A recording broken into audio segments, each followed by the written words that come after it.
Do you believe in signs? Because if this video showed up now, it's because a Hermetic principle is at play. And it says, nothing happens by chance. In Hermeticism, it was taught that the universe is mental. That means everything that exists is consciousness in vibration.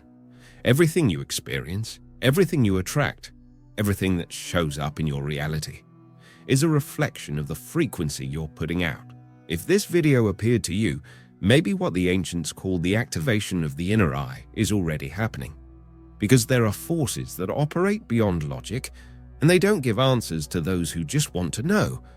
They reveal themselves when you start vibrating differently. Thoth, the scribe of the gods, wasn't just an Egyptian god of wisdom. He was the architect of the cosmic laws, the one who wrote the secrets of creation even before time existed. According to the ancient priests, Thoth didn't speak with words. He encoded frequencies, and only those in tune with those frequencies could decipher what we now call the Hermetic mysteries. These codes you're about to discover aren't metaphors. They were taught in silence in the temples of Hermopolis, where the initiates went through a process that combined geometry, sound, meditation, and vibrational magic, all of it to access what they called the inner cosmic power, a force that doesn't come from outside, but from the core of the soul. And why do so few people access this? Because most people live trapped in the sensory illusion. Thoth made it clear, as long as you believe reality is only what your eyes can see, you'll be locked in the subtlest of prisons, a mental prison. But if you've made it this far, something in you is already different, because these 11 codes don't reveal themselves to just anyone. They're like hidden keys that only show up when your vibration has already started to shift. When you start realizing you're not here just to survive, but to remember who you are. And if you listen all the way through, you might not only understand these codes, but feel like they were always inside you. Let's begin. The first code, the forgotten language. The universe doesn't understand English, French, Spanish, or any spoken language. It listens to resonance. Long before alphabets and grammar existed, the ancient Egyptians already knew that true language wasn't made of words, but of vibration. Thoth, the god of wisdom, wasn't just the scribe of the gods. He was the lord of sound, not ordinary sound, but the primordial sound, the one that travels through the invisible and moves what the eyes can't see. In the initiation temples, as recorded in the discourse of the Ogdoad and the Aeneid, disciples didn't read texts out loud. They sang, but not with human melodies. They chanted sacred vows, pure sounds with no logical meaning, but full of energetic power.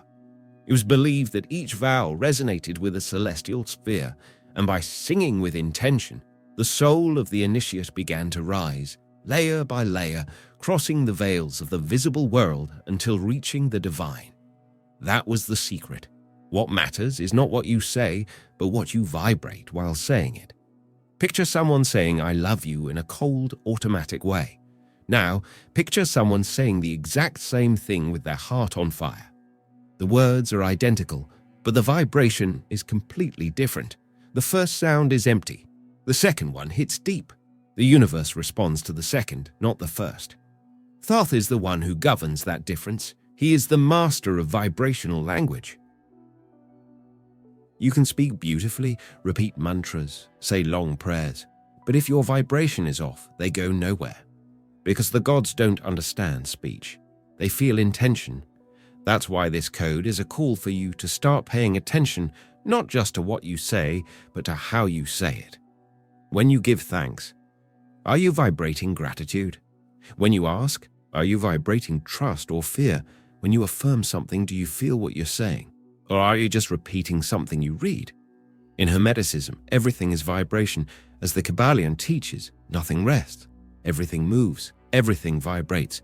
But what many don't understand is that the vibration of your consciousness sets the tone of your reality. That's why you can try to change the words. But if the frequency doesn't change, nothing happens. That's the secret of the ancient rituals. It wasn't the ritual itself that had a power. It was the vibration it was done with, the intention behind every syllable, and that language, although forgotten by most, still lives inside you.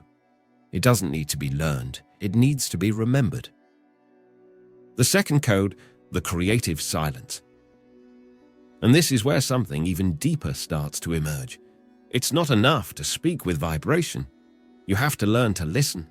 And to listen, you need to be silent.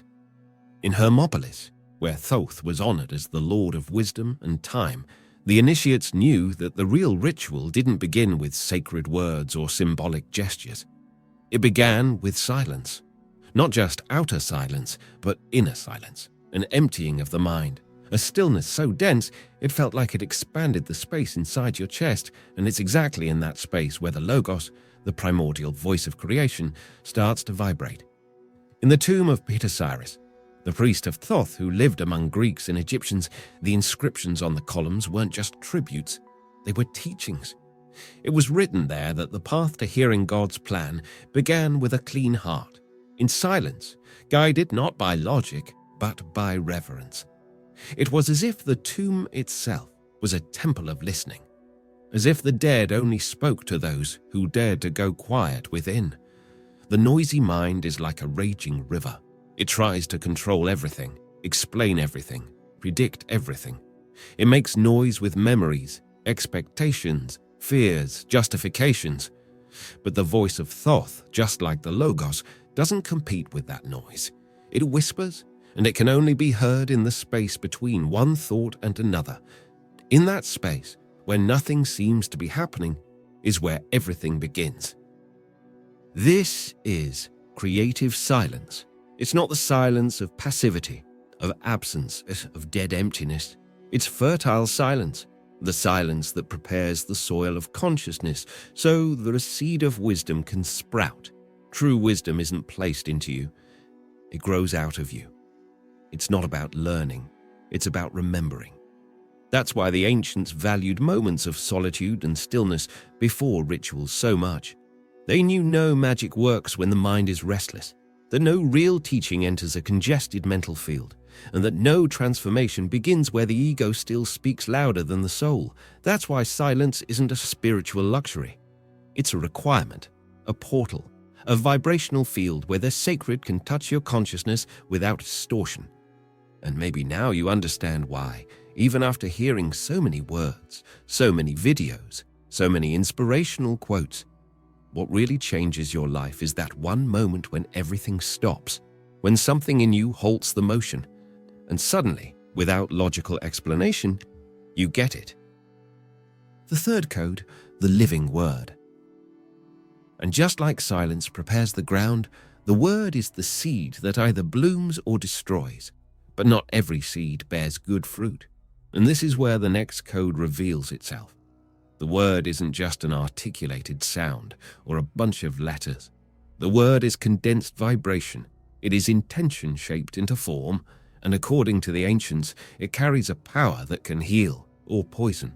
Thoth, the scribe of the gods, didn't just create writing. He consecrated it as a sacred instrument, but he also gave a warning. Everything that's written has a dual nature. It's pharmakon. At the same time, it's medicine and poison. In the temples where Thoth was honored, words weren't used carelessly.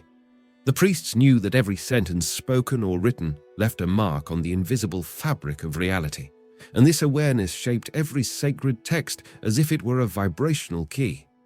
Peter Cyrus, the high priest of Thoth, wrote on the pillars of his tomb that knowledge must be lived, not just memorized. For him, a written truth only becomes real when it resonates in the heart of the one who reads it. But in today's age, we've forgotten that. We're surrounded by words from every direction. Texts, videos, quotes, promises, and at the same time we feel more and more empty. Why? Because most of the words we consume are hollow. They're words that don't vibrate with truth. They feed the intellect, but they don't touch the spirit. And the most dangerous part, we've started to believe that understanding with the mind is the same as living with the soul. We read about love, but we don't love. We read about awakening, but we stay asleep. We repeat beautiful words, but keep falling into destructive patterns. That happens because written words only turn into wisdom when they're embodied, when they stop being theory and become practice, when they stop being content and become conduct. This code invites you to look at the words you repeat, the ones you write, the ones you say to yourself every day, because they're spells, and spells shape your frequency. If you're always saying, life is hard, I never make it, no one gets me, then that's what you're programming into your reality.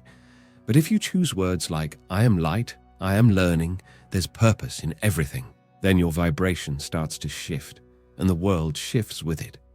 The word is alive. It imprints codes in your energy field. It can open portals of consciousness, or trap you in mental mazes. It can be a balm or a poison. It can be a seed or a prison. Are you using your words as a bridge or as a cage? The fourth code, the inner vision. If the word is a magical key, then what it opens isn't just doors in the outer world, but portals within you.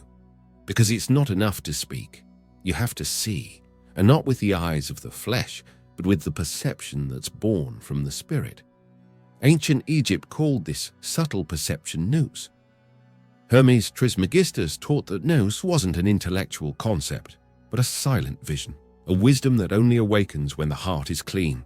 Seeing with nous is different from looking with the eyes. The eyes see appearance, nous sees essence. That's why, in the initiation temples, the initiate would go through a process of regeneration before receiving the mysteries. It wasn't a physical regeneration, but a vibrational one.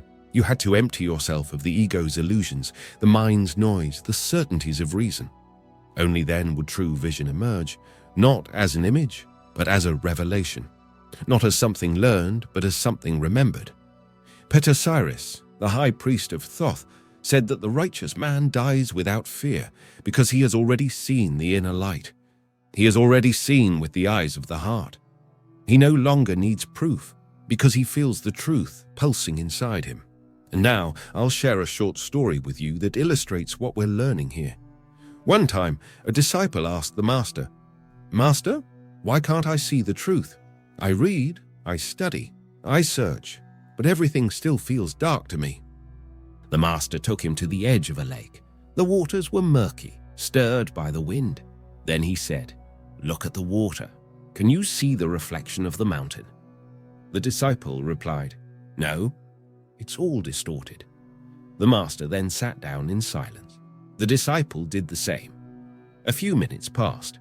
The wind died down, the water became still, and then the reflection of the mountain appeared. Clear, perfect, calm. The master said, "It's the same with inner vision. As long as your mind is restless, dominated by fears, doubts, and noise, you won't see anything. But when the heart goes quiet, the spirit reflects the truth like a calm mirror. You don't need to force it. You just need to become still. What you're searching for is already inside. You're just not seeing it because you're trying with the wrong eyes.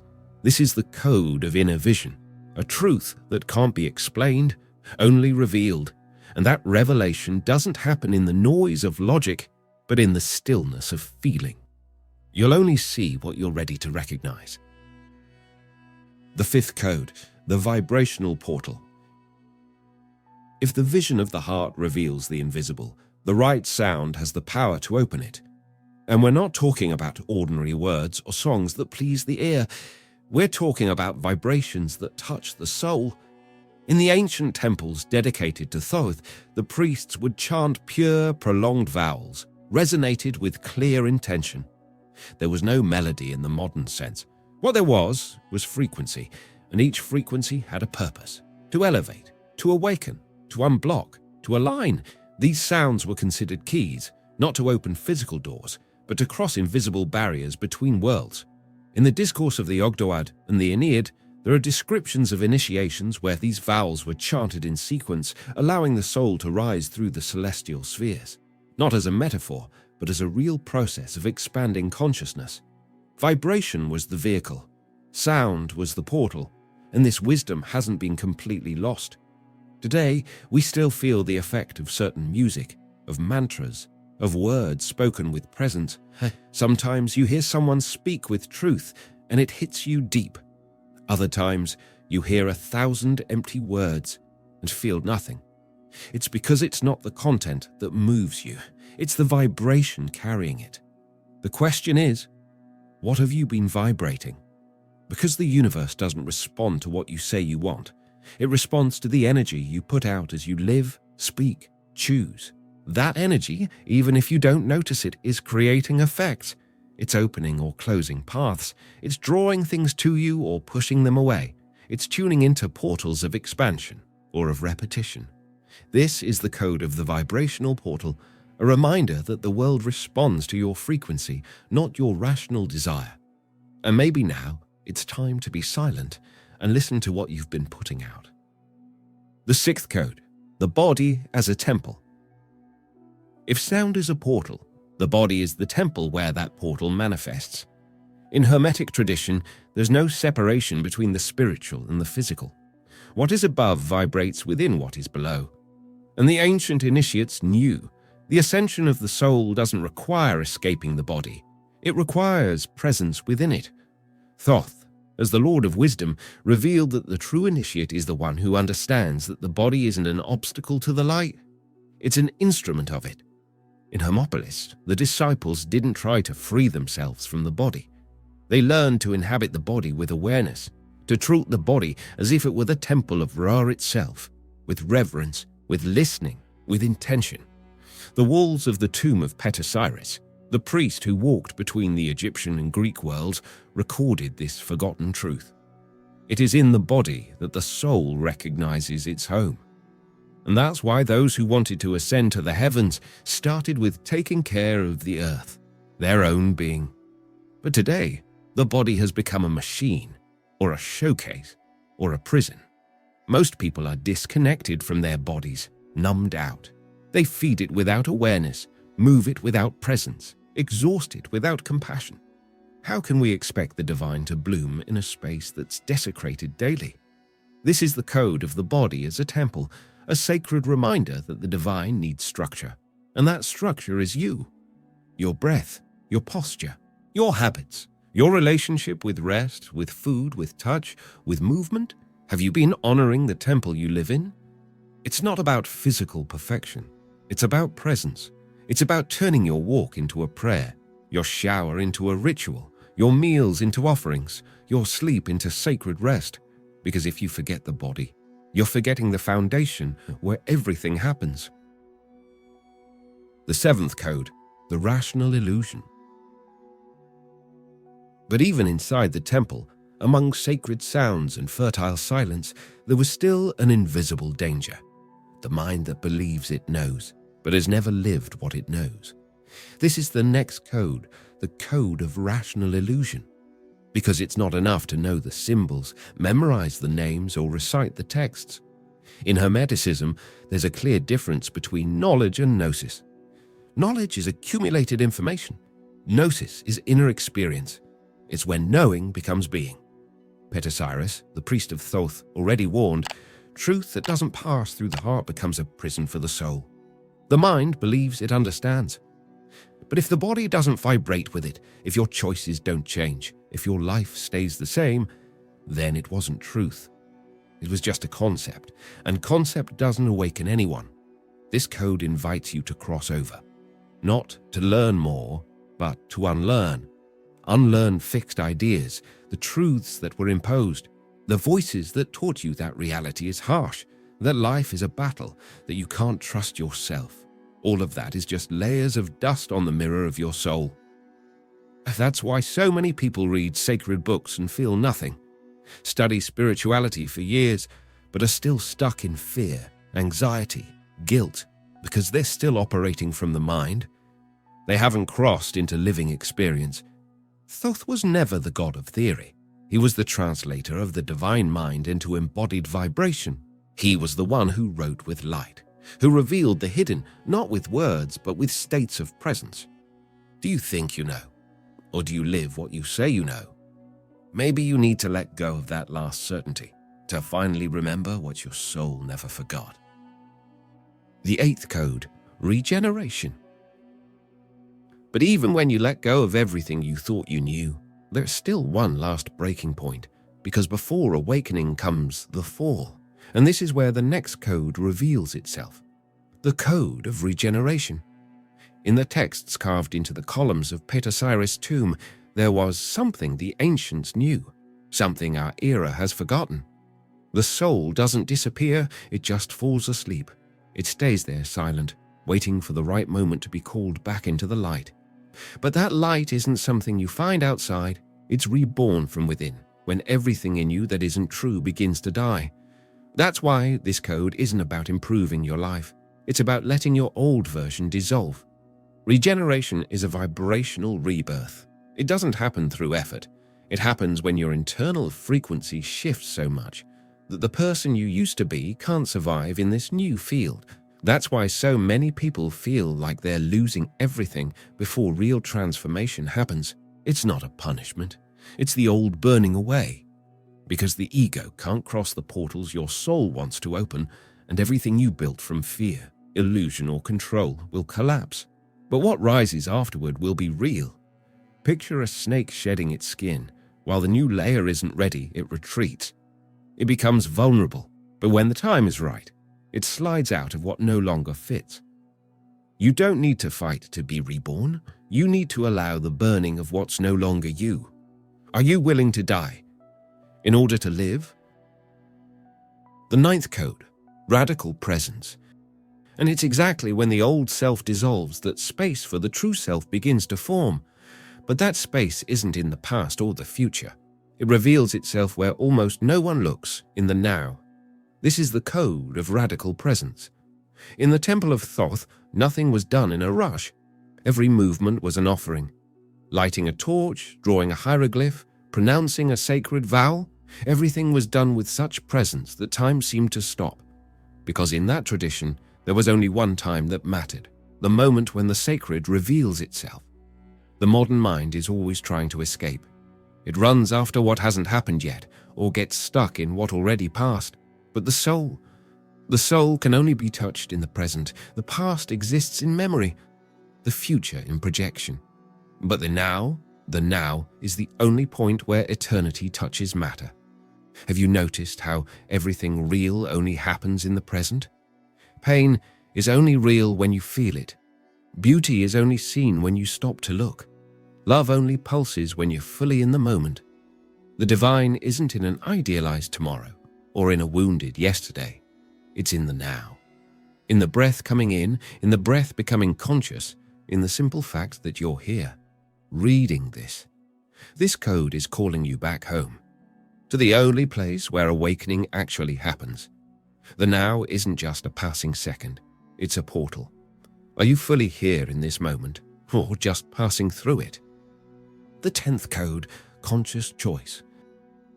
And it's exactly in the now, in that sacred point of presence, that the next code is born, because being awake isn't a permanent state.